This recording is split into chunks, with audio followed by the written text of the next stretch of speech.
How to make 2021 the best year ever. Number 1, have a plan. Introduction. I saw a lot of websites stating why 2021 is going to be the best year for businesses and how to make sure it happens. I also saw websites talking about the economy in 2021 and why it might be the best time to buy a home. But I didn't see anything for an individual to have the best year ever. So I decided to write a few PowerPoint presentations on how I plan on having the best year ever. So this presentation is on having a plan. Our focus is going to be ensuring you have a crystal clear plan. To develop a successful plan, one must focus on major factors that contribute towards success. Creating a powerful action plan always begins with having a clear purpose, vision, or goal in mind. It is designed to take you from wherever you are right now directly to the accomplishment of your stated goal. With a well-designed plan, you can achieve virtually any goal you set out to accomplish. So first, know what you want to do. The less clear you are about what you want to do, the less effective your plan will be. Try to specifically define what you want to achieve as early as possible, preferably before starting your project. Example, you're trying to complete your master's thesis, basically a very long essay, which needs to be about 40,000 words. It will include an introduction, a literature review, in which you critically discuss other research that informs you and discuss your methodology. Several chapters in which you put your ideas into practice using concrete examples and a conclusion. You have 1 year to write it. Second, work backwards from your end goal. Identify your end goal, then list everything you need to do to accomplish it. Depending on your goal, you may even consider different ways to reach your goal. After you know what you need to accomplish, break this down into actionable steps to help you create a more realistic plan. Keep in mind that your plan may change as you work toward your goal, so stay flexible. Make sure that your goals are SMART to ensure that your plan is effective. So SMART is specific, be clear what you want to write to achieve. Measurable, you can break down the goal into measurable checkpoints.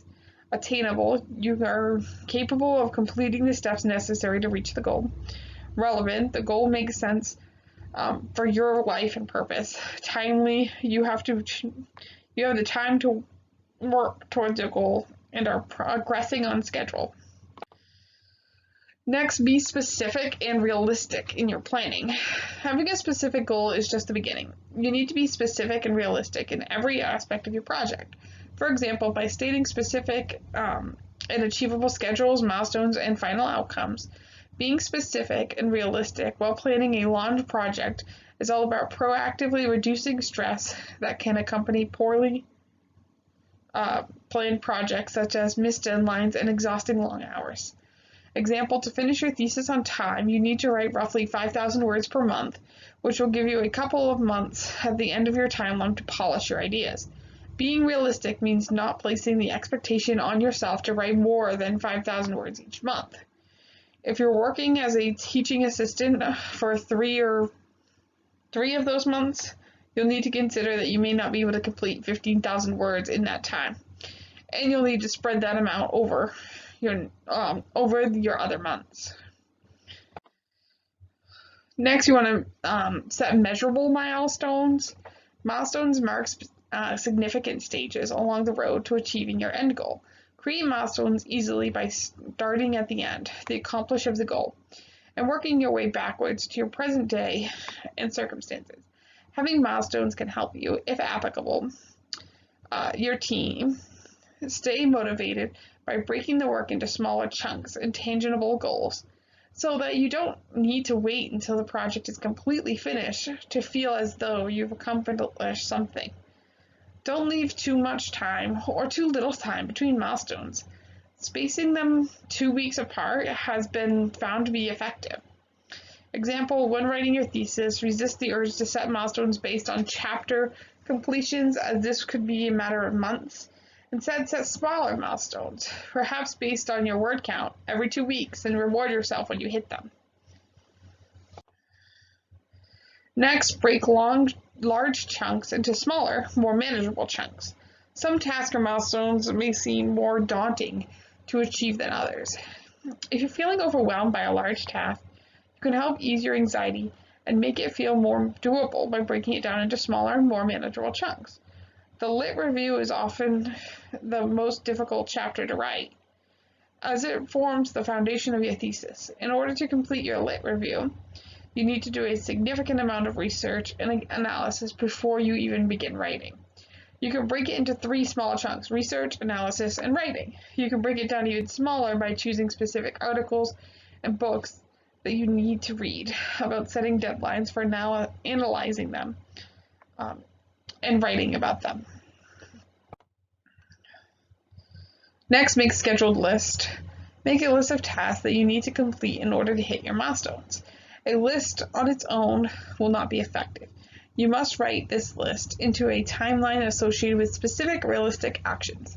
Example, by breaking your lit review into smaller chunks, you'll know exactly what you need to get done, and you can figure out a realistic time frame for those tasks. Perhaps every 1 to 2 days, you'll have to read, analyze, and write about one key reading.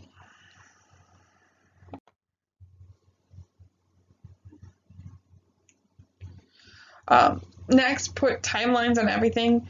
Without specific time frames and deadlines, work will definitely expand to fill the time allotted, and some tasks may never get completed. No matter what action items you choose for which phase of your plan, it is essential that a time frame be attached to absolutely everything. I give this really long example I don't feel like doing, but roughly you want to make sure, so like they have an example here for 1 hour equals 2,000 words. So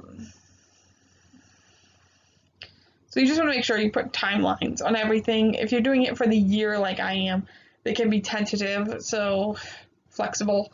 So like by the end of December, I want this goal, for example. Next, create a visual representation. Once you've listed your action items, and set a specific timeline, the next step is to create some type of visual representation of your plan. You might use a flowchart, a Gantt chart, a spreadsheet, or some other type of business tool to accomplish this.